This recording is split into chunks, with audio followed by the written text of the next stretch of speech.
Hello, it's Thursday, September 15. Welcome to Election Brief. And coming up in today's edition, flag bearer of the Progressive People's Party, Dr. Kwesi Nduom, accuses members of the governing NDC of rejoicing over the death of the late President John Evans Atta Mills.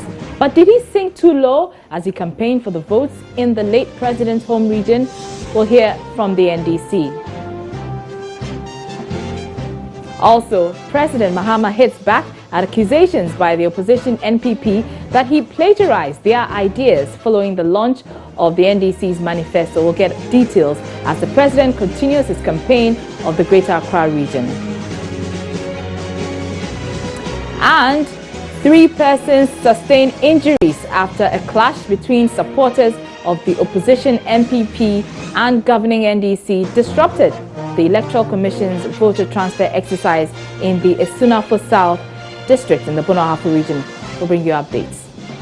This and more in the next 20 minutes. Join me.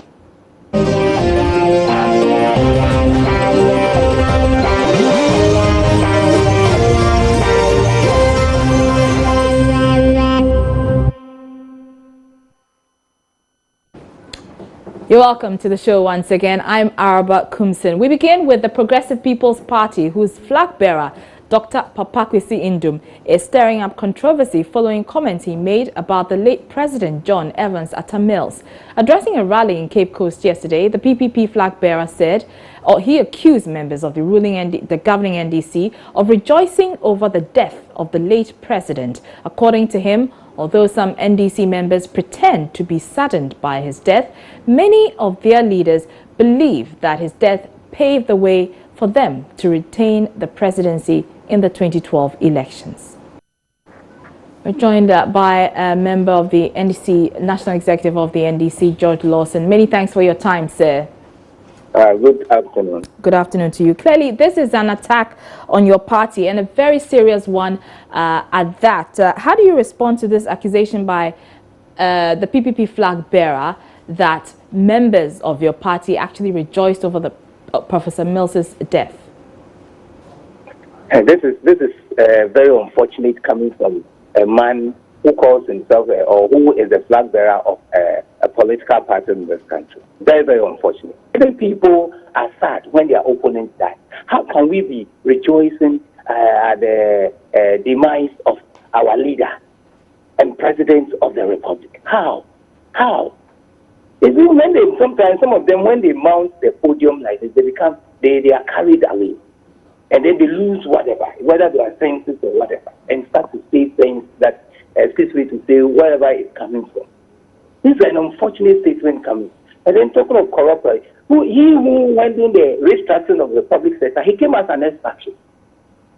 He denied he came as he was paid in dollars, not in cedis. And today you also have to raise your finger and be saying that he has the moral and courage to come and see this and attack us this way. This is very unfortunate. I mean, I think politics is not about everything. We are talking of democracy, and democracy must be done in a very decorum and civilized manner. But in this barbaric attack on civilized, uncouth statements coming from people like Kwesi, it's just very unfortunate. Very, very unfortunate. If they want power, and I think it's a mockery of our democracy. If it's not a mockery of our democracy, you will not come out and utter those unfortunate words. How can we rejoice at the demise of our leader, President of the Republic? Indeed, he goes further.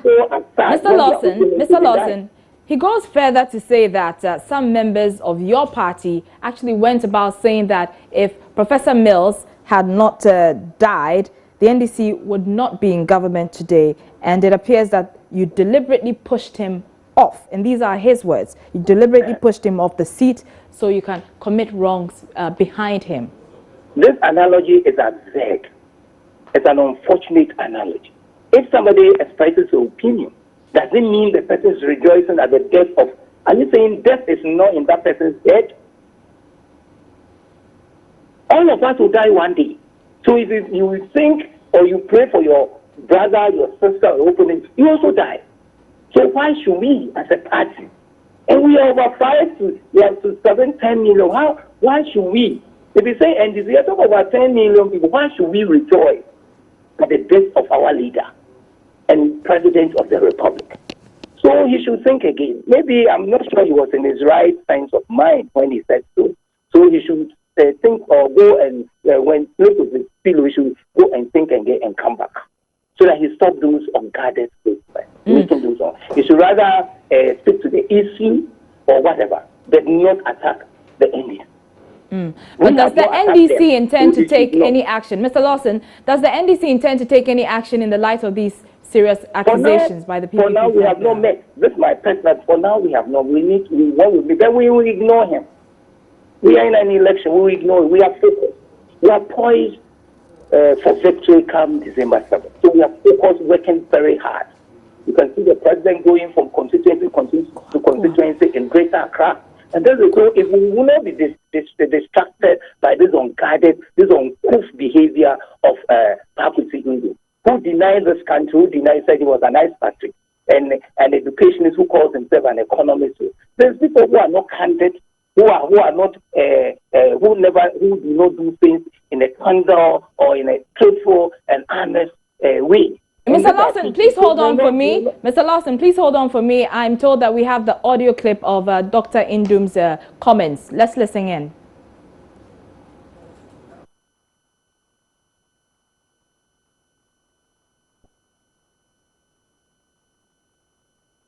Have a spokesperson for the PPP, Mr.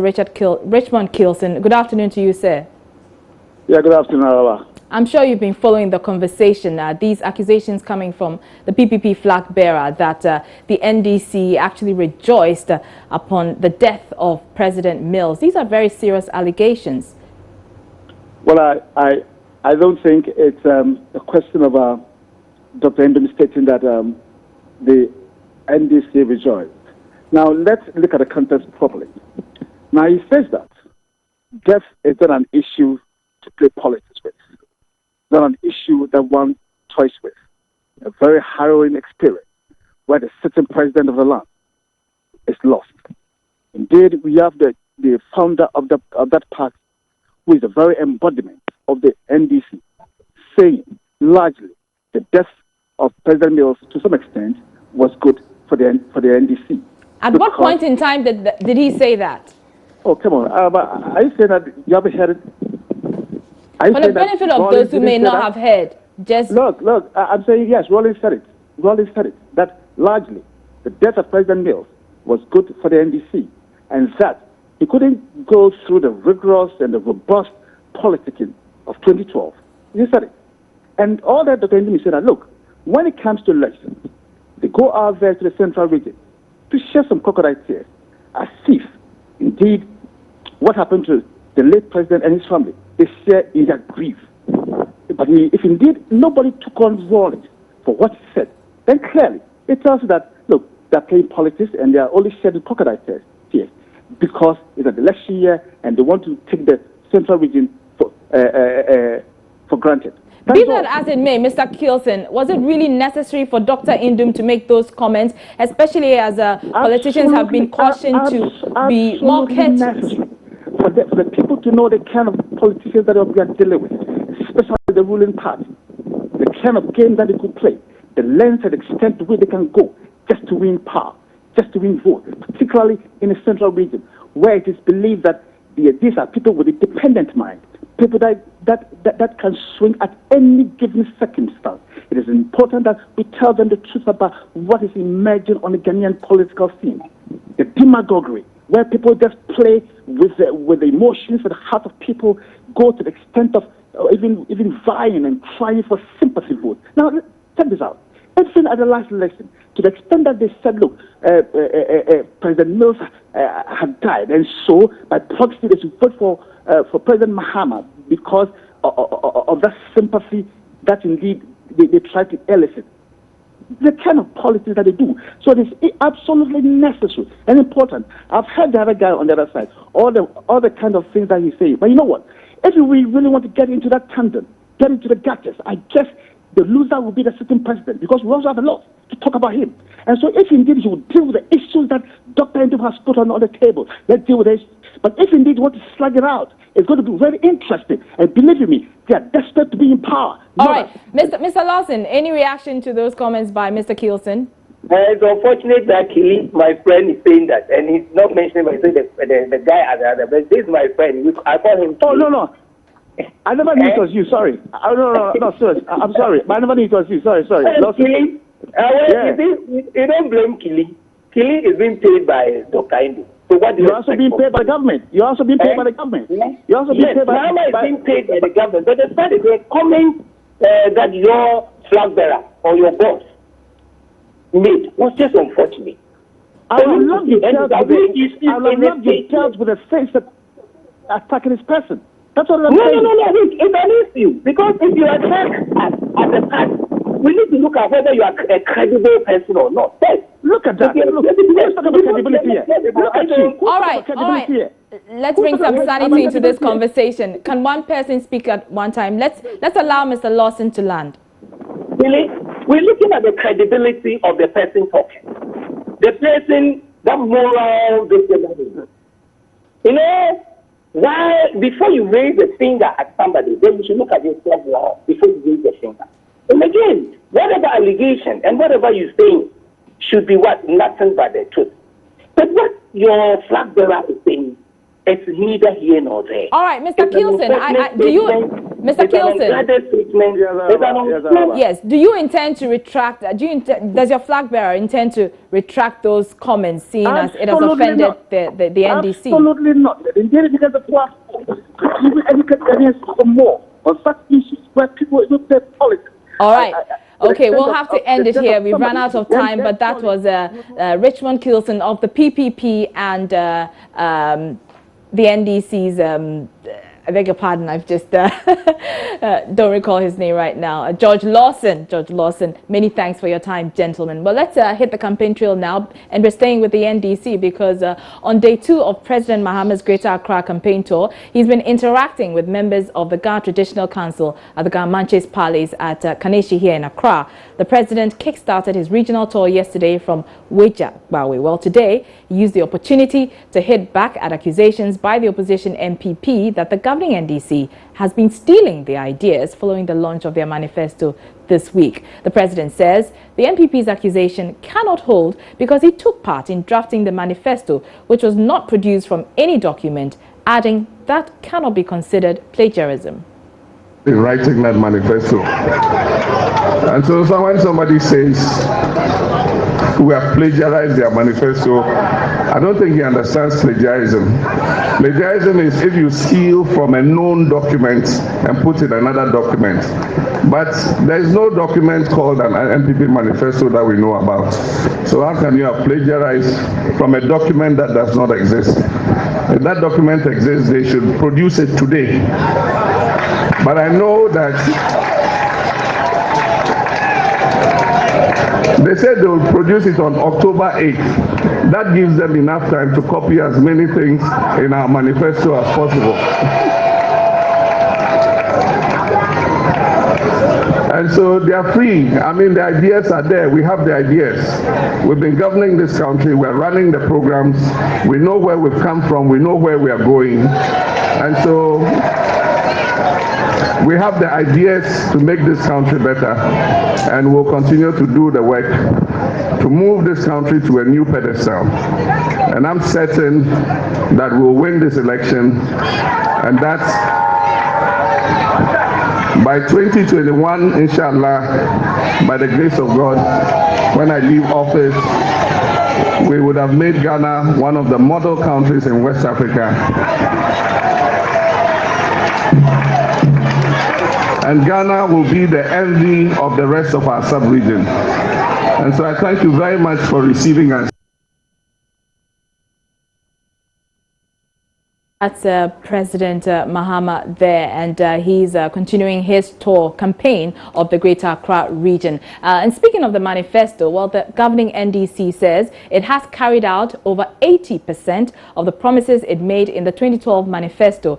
In all, over 540 promises were outlined in under 4 main pillars, in that document. With barely 48 hours to the launch of the manifesto, the NDC has come under massive pressure for failing to deliver on most of these pledges. Director of Research of the NDC, Dr. William Ahaji, dismissed these claims and insisted that over 80% of what they promised have been achieved.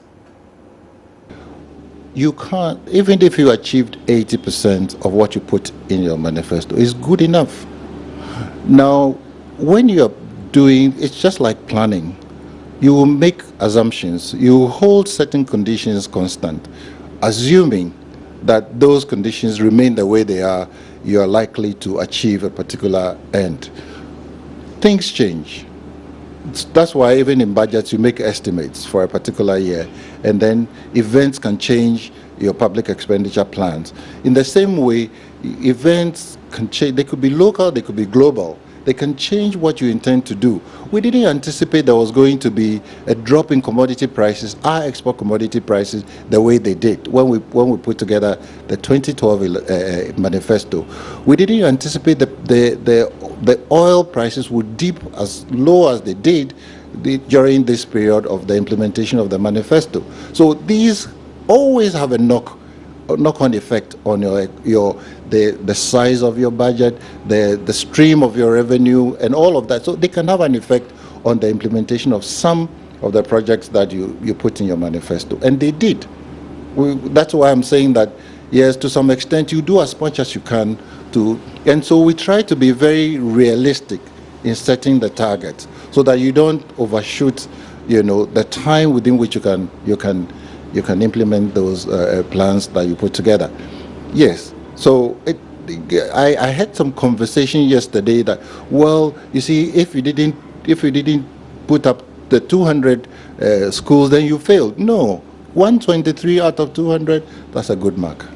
Actually, I keep hearing 163. Yeah, well, even if we go up to 163, that's fine, but 123 is still a good mark.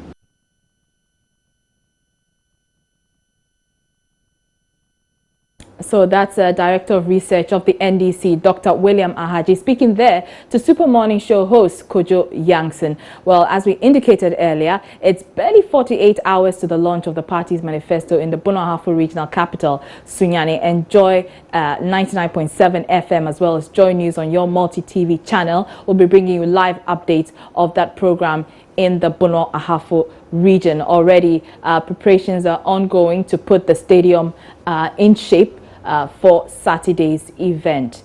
And stay tuned to this program. We'll bring you updates on that particular issue.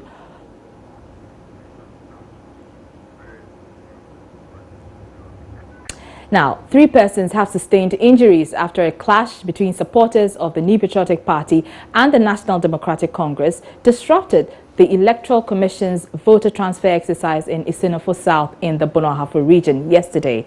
The NPP has accused the NDC of masterminding the attacks. Amongst those attacked was a driver for the NPP parliamentary candidate for Isinofo South, a former constituency chairman of the party, Osei Bonsu, and 3 others. The party also alleges that the EC officers had some of their materials destroyed. NPP parliamentary candidate for the area, George Yabwache, has been speaking to Joy News. There was a queue of about 40 applicants, and NDC came with a pickup load of people to do the transfer. But when they came, the 40 people who came at first, the applicant had already queued. And they thought the first 40 were members of MPP. And therefore, if they should allow the 40 people to go through the process, it may be difficult for the people they brought, the applicants, to be processed. So in order to prevent the first 40 people from tendering the application and going through the process, they decided to do what they did. Well, and has this offense been reported to the police? There have been numerous cases like this. It's made a lot of reports, and there's a dossier of cases there at the police headquarters. But what the guys have been saying is that after all, if even they kill you, it will not go beyond Sunyani. That is what they have been saying. Wow. Well, so far, how many persons would you say have been injured following the attacks? My driver, who sustained injuries on the head, then the former chairman, who was also beaten, and he's now walking limping. And then my assistant secretary too had some bruises on the face. And then the office, our office was also attacked. Our TV set destroyed with a gunshot. Our multi-TV decoder stolen. And then there is a lawyer who just graduated from law school. He was amongst us. He was also beaten. Our doors were destroyed. The tables and chairs, everything in the office was destroyed. Well, the Electoral Commission has confirmed the incident. We can get more details from them because we're joined on the line by the Deputy Head of Communications at the EC, Yusuf Ayuba. Many thanks for your time, sir. Good afternoon. Good afternoon to you. So, what can you tell us? What information are your officers telling you about this particular incident? Yesterday, around 8 p.m., I received the news. So I called the regional directorate and I spoke to the district officer, who said Atta yesterday in around 8:30 when I spoke to him, an incident happened when two political parties, NDC and NPP, came to, they brought some people for their votes to be transferred. Then there was confusion as to who came. So it degenerated into a scuffle, and they fought and they left. They called in the police and they left.